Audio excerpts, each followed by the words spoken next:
like, if you're a basketball fan, you grow up a fan, like, you love the Celtics. Well, maybe I guess you could hate them, but I think for myself, like, the Celtics is one of the premier organizations of the NBA. Like, you always grow up knowing what the Celtics are about, and obviously having won a championship 2 years ago now, it's kind of cool to just be in this building and kind of, you know, surround yourself with the greatness that is played in this arena over the course of however many years. So I think it's a great opportunity for people in this city or fans around the area to come and support a W team here. 3 records, 1 scream, and the whole arena froze. This was the night Caitlin Clark silenced her haters until her body gave out. TD Garden was on fire. Clark was on pace to break every record. And then, one move changed everything. She collapsed. The crowd gasped. What was supposed to be her biggest statement turned into the most terrifying ending of her season. And the worst part?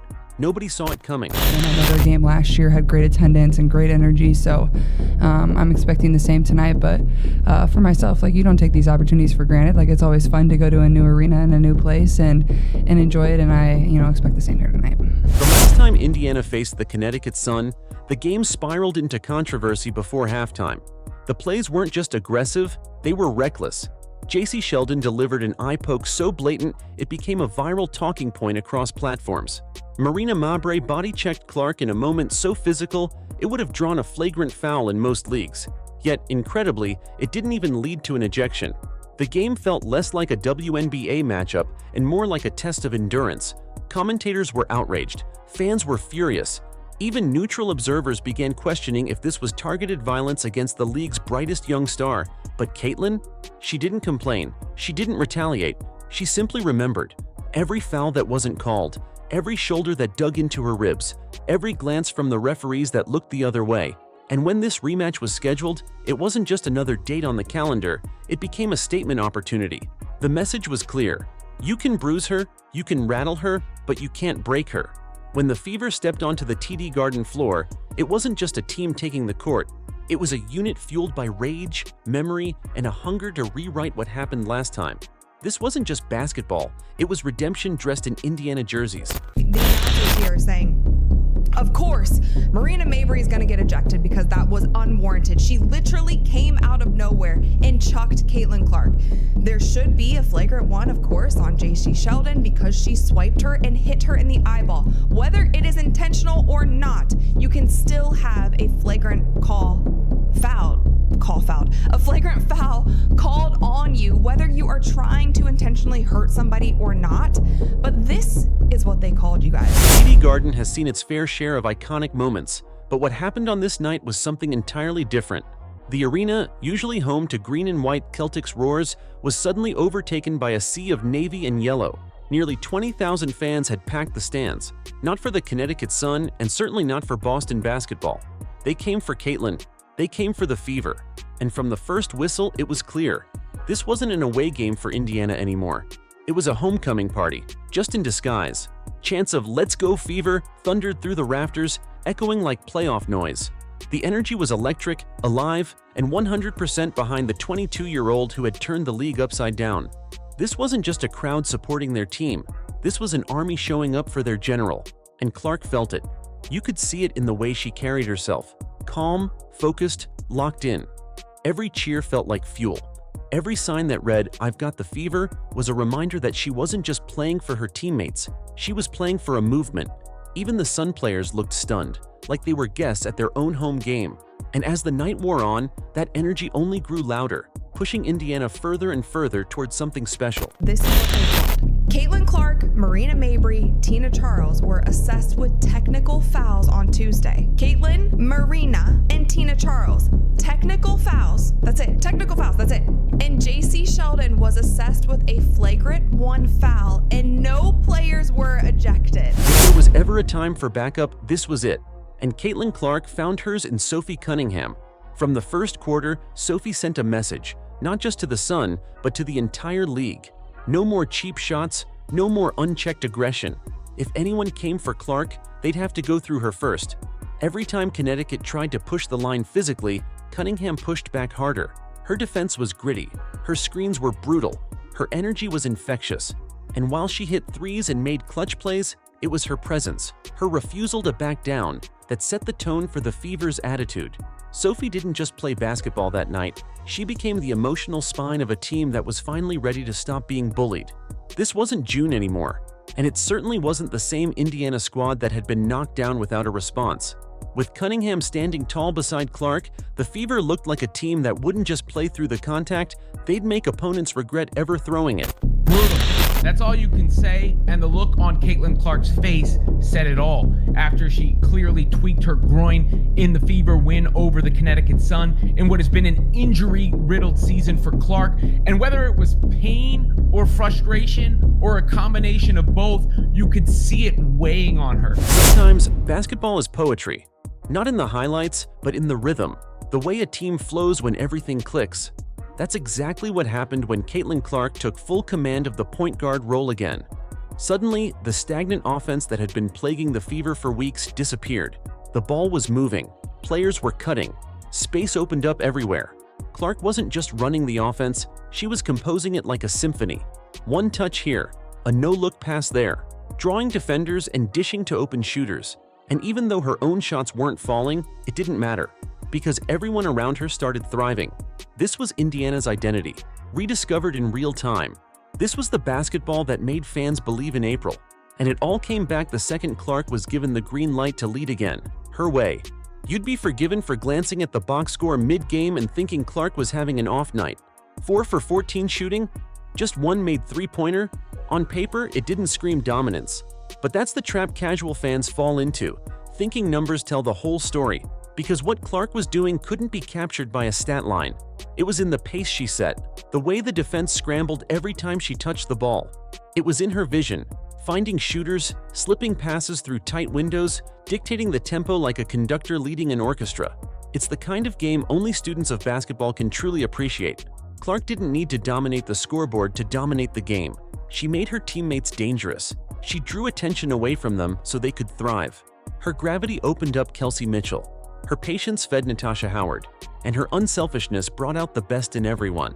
So yeah, if you were just looking at her shooting percentage, you missed the point, because Clark wasn't just playing point guard, she was redefining it. With the Sun doubling Clark every time she crossed half court, someone had to step up, and Kelsey Mitchell answered that call without hesitation. She caught fire in the second half, draining mid-range jumpers and three-pointers like she was born for the moment. Her confidence grew with every shot, and suddenly the Sun couldn't cheat off her anymore. Leave her open? It's 3 points. Rotate too late? It's an easy bucket. That kind of scoring threat is deadly when paired with Clark's court vision. But it wasn't just Mitchell lighting up the scoreboard. Natasha Howard went to work in the paint with veteran poise and brute strength. She bullied smaller defenders, cleaned up missed shots, and secured possession after possession with her relentless rebounding. Every time Connecticut tried to mount a run, it was Howard who slammed the door shut. The Suns' defense was stretched so thin by Indiana's balanced attack, they couldn't keep up. This wasn't a two-woman show. This was a full-on basketball clinic, executed by a team finally living up to its potential. While the starters did their thing, Indiana's bench made sure there was no drop-off in energy or production. And that charge was led by none other than Sophie Cunningham, who wasn't just defending, she was lighting it up from beyond the arc. 2 crucial three-pointers, multiple hustle plays, and just the kind of floor spacing that forces defenses to panic. Then there was Aaliyah Boston, who, despite her shots not falling, played like a vet. She was setting solid screens, hauling in rebounds, and keeping the offense moving with smart interior passes.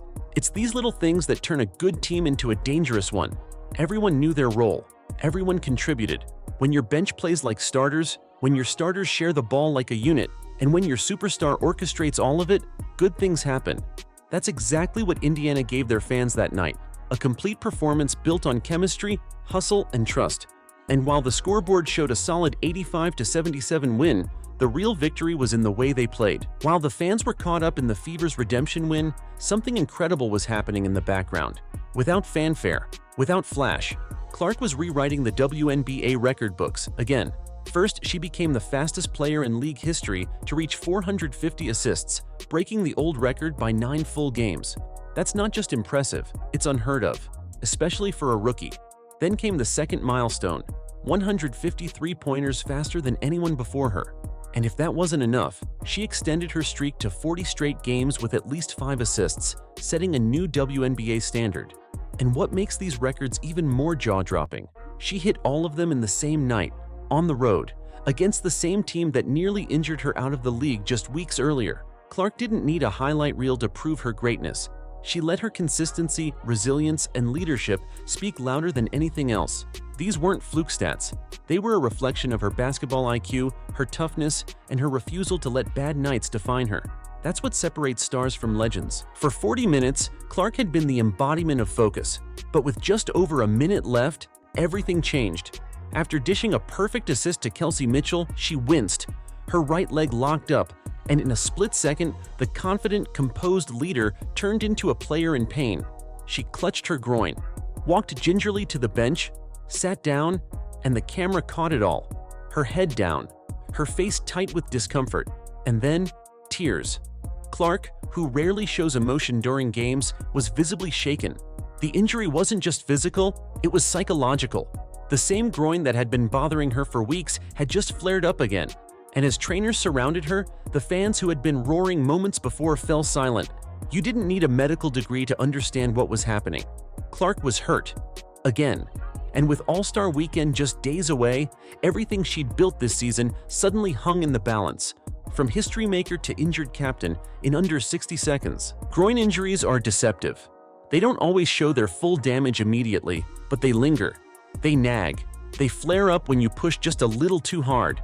And Clark, who plays every game like it's her last, may have pushed too far this time. Reports after the game were vague. Coach Stephanie White confirmed it was the same groin area, but there was no clear timeline. And that's what makes it worse. The uncertainty. Because Clark wasn't just supposed to play in the All-Star game. She was the face of it. She was scheduled to participate in the three-point contest, lead her team, and give the fans in Indianapolis a weekend they'd never forget. And now, it's all up in the air. Her limp off the court was more than just a bad step. It was a warning sign, one that the league, the fans, and Clark herself couldn't ignore.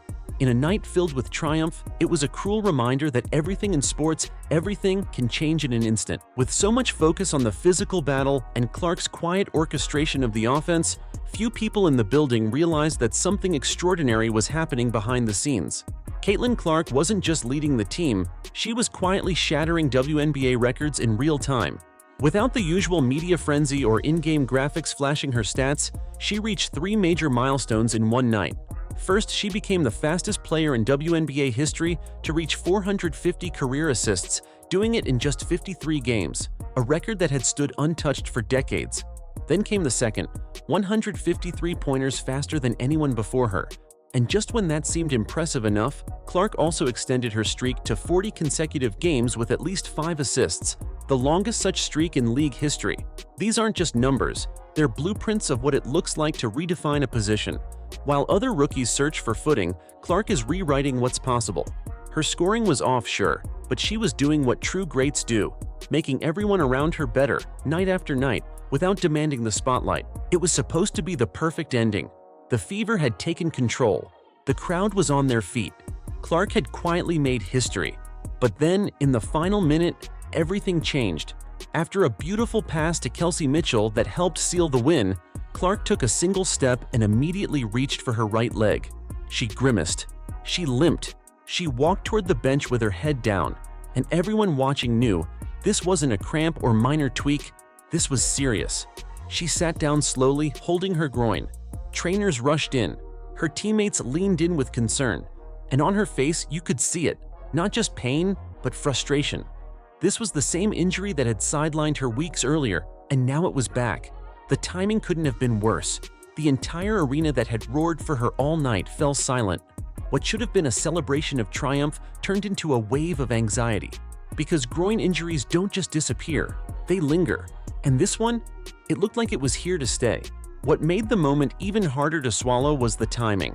Just days before the WNBA All-Star Weekend, Caitlin Clark wasn't just scheduled to play, she was the centerpiece, the face of the game, a team captain, a three-point contest participant, a hometown hero returning to Indianapolis. The entire event was built around her, but now everything was up in the air. Her coach, Stephanie White, gave reporters the bare minimum, saying Clark felt something in her groin and would be evaluated. But fans could read between the lines. This wasn't nothing, and given Clark's history with the injury, it was enough to send shockwaves through the league. Everyone, teammates, fans, media, had the same question. Would she recover in time? Or was this the moment that turned her dream season into a nightmare? As Clark sat on the bench, fighting back visible emotion, the entire night changed tone. From celebration to silence, from triumph to uncertainty. Caitlin Clark came to Boston with something to prove. She left with 3 records, a statement win, and nearly 20,000 fans chanting her name in enemy territory. But what should have been the most perfect night of her young career ended in pain, silence, and questions no one wants to ask. Will she be healthy enough to lead the All-Star game? Will the groin injury linger deeper into the second half of the season? And most of all, can the Fever keep this momentum if their leader is forced to sit? These are the uncertainties that now hang over what was, for 39 minutes, a masterpiece. Still, one thing is clear. Caitlin Clark isn't just a rookie sensation. She's a generational force who's changing the game, not just with her shot, but with her presence. And whether she's on the court or recovering on the sidelines, her story is far from over. If you believe Clark will bounce back stronger, drop a comment below. I've got the fever. Don't forget to like, subscribe, and turn on notifications so you never miss a moment of this historic journey. We'll see you in the next one.